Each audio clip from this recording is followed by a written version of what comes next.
Aquí pueden ver otra representación de la señal en verde, que es la portadora sin modular, la señal de alta frecuencia, una señal moduladora, la roja, que es la que tiene la información, y abajo vemos en azul la señal modulada en frecuencia. Fíjense que en el valor más bajo de moduladora, que es este que está aquí, es el valor más negativo, la frecuencia es la mínima de toda la señal modulada.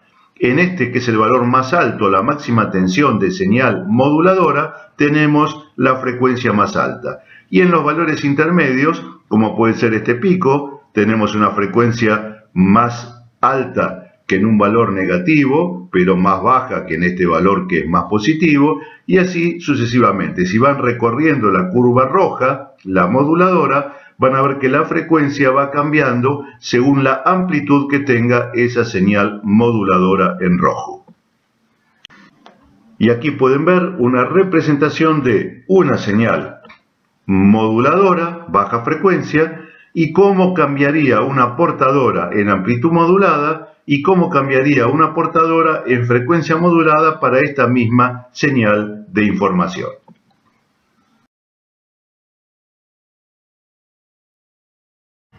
Fíjense que cuando la señal moduladora, la de baja frecuencia, tiene picos, abajo tenemos las frecuencias más altas. Y en las partes más negativas, como esta, abajo tenemos la frecuencia más baja. Obviamente, si existe modulación en amplitud y modulación en frecuencia, veremos que hay diferencias entre ambas, ventajas y desventajas.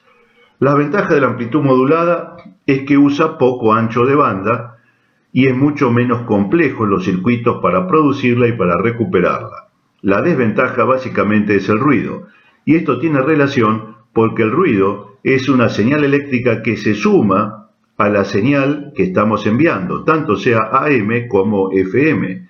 Y obviamente, si en amplitud modulada lo que estamos detectando son los cambios de amplitud, y esa amplitud va a cambiar por el ruido, al recibir la señal, recibimos una señal que está cambiada, modificada por el ruido, y vamos a demodular la señal que queríamos recibir más el ruido.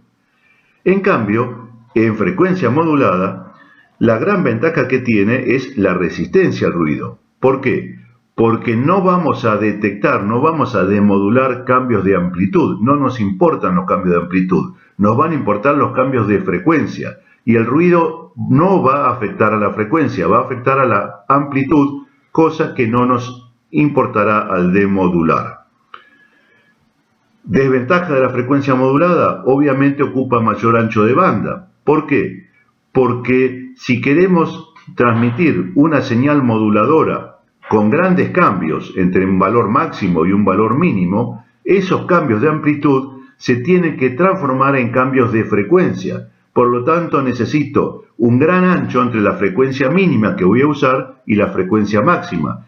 Si yo tengo poco ancho de banda, tengo poca posibilidad de modular cambiando frecuencia. Necesito más ancho de banda para hacer más cambios de frecuencia y representar las distintas amplitudes de la señal moduladora, la de baja frecuencia. Otra de las ventajas de la frecuencia modulada es lo que se llama efecto captura y la eficiencia que tienen los transmisores, sobre todo en las etapas de los amplificadores que se utilizan clase C, y veremos en un rato por qué. El efecto captura tiene relación con el hecho que cuando se reciben dos señales de frecuencia de portadora similar o muy cercana, el sintonizador y posteriormente el detector van a tomar y van a demodular la frecuencia de mayor potencia. En AM, en cambio, cuando llegan dos señales de portadoras muy similares o muy cercanas, ambas señales se mezclan y uno recibe una señal modificada, una señal con interferencias. En FM el efecto captura va siempre a tomar la señal de más potencia y elimina a la que tiene menos potencia. Lo habrán experimentado alguna vez, típicamente escuchando FM en un auto, en una ruta, y estar pasando cerca de alguna población donde hay alguna estación de frecuencia modulada que por cercanía tiene mucha más potencia que la que uno está escuchando, y si las frecuencias coinciden, en un instante va a desaparecer la señal que estábamos escuchando, vamos a pasar a escuchar la segunda señal de FM, la que está propagándose en esa zona, y a medida que nos alejemos de ese poblado, esa señal va a ir perdiendo potencia y volveremos a recuperar la señal anterior. La matemática de la frecuencia modulada es bastante más compleja. Les voy a dar solo una parte, la otra se las voy a mostrar, el que tenga interés podrá después revisarla, pero no tiene mayor importancia desde el punto de vista de aprendizaje en esta etapa.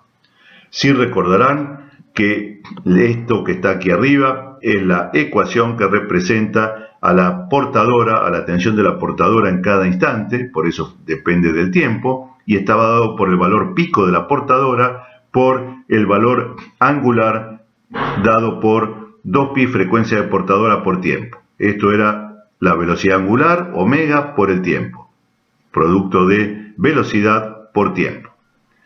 Esta es la señal de la portadora. La moduladora tenía una ecuación donde la tensión en cada instante en función del tiempo de la señal moduladora era igual a su valor pico, también por el valor angular que era el seno de omega, 2pi frecuencia de moduladora, por el tiempo. Esto ya lo vimos en AM.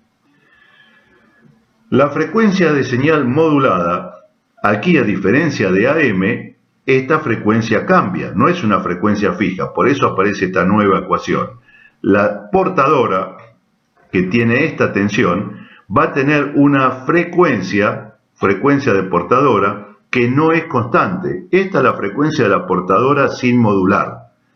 Pero cuando modulamos, esta frecuencia cambia, y cambia en función de la señal moduladora. Es decir, va a haber un delta F, una variación de frecuencia, un corrimiento de frecuencia respecto de la portadora, en función del ángulo de la moduladora, seno de 2pi, frecuencia de moduladora, en función del tiempo. Por lo tanto, si reemplazamos toda esta ecuación que está aquí en el valor de la frecuencia de la portadora, esta es la portadora sin modular, al modular esto cambia por todo esto que está aquí, como expliqué recién, nos queda esta larga ecuación que está aquí abajo. A partir de aquí viene una serie de desarrollos matemáticos simples que los voy a evitar para no generarles demasiada complejidad.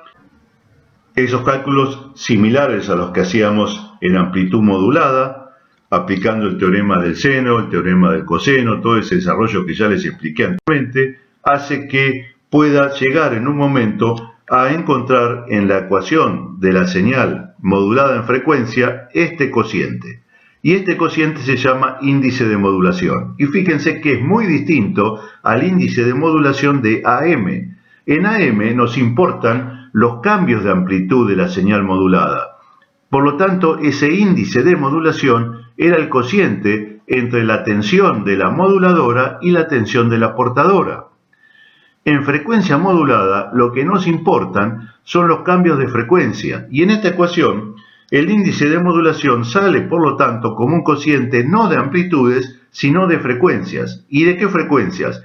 De cuánto me corro de la portadora pura, es decir, el delta F de frecuencia, cómo cambia mi portadora en más o en menos, en función de la frecuencia de la moduladora. La frecuencia de la moduladora está relacionada con los cambios de frecuencia de la portadora. Esto es el índice de modulación que, repito, es distinto al índice de modulación de amplitud modulada, que era un cociente entre tensiones. Otra diferencia la encontramos en el concepto de porcentaje de modulación. En amplitud modulada, el porcentaje de modulación se obtenía multiplicando el índice de modulación por 100. Pero en FM, el porcentaje de modulación es conceptualmente diferente. Se calcula como el cociente de dos variaciones de frecuencia multiplicado por 100. ¿Y cuáles son estos delta de frecuencia? Delta F es la variación de frecuencia efectiva. Delta F max es la variación de frecuencia máxima. La variación de frecuencia efectiva parte del concepto de qué ancho de banda necesitamos, es decir, qué diferencia entre la frecuencia máxima y la frecuencia mínima, para poder enviar toda la señal moduladora modificando la frecuencia de la portadora. Es decir, si tenemos una moduladora con una amplitud de más menos 1 volt, y para enviar toda esa señal que varía entre más menos 1 volt, necesitamos que la frecuencia tenga un ancho de banda de 10 MHz, significa que el delta F efectivo es de 10 MHz. De nuestra portadora pura tendremos que poder corrernos 5 MHz hacia frecuencias más altas y 5 MHz hacia frecuencias más bajas. Eso nos da ese ancho de banda de 10 MHz que usé en el ejemplo. Eso es lo que necesitamos para enviar toda la señal modulada en frecuencia. Por otro lado, el delta F máximo es el máximo corrimiento de frecuencia real que tiene nuestro equipo, que no necesariamente es el efectivo. El efectivo es el que se necesita y el máximo es el que tenemos en realidad. Obviamente, lo ideal es que el máximo sea igual al efectivo, es decir, que nuestro equipo pueda tener un ancho de banda de modulación idéntico al que se necesita para enviar todo. Si no lo tenemos así, obviamente, nuestro equipo recortará información y no toda la señal se podrá enviar. Es decir, esa señal modulada que para mi ejemplo iba entre más menos 1 volt, estaremos enviándola a lo mejor entre más menos 0,8 volt, más menos 0,6 volt. Cuanto menor sea ese más menos, obviamente más cantidad de información estamos perdiendo.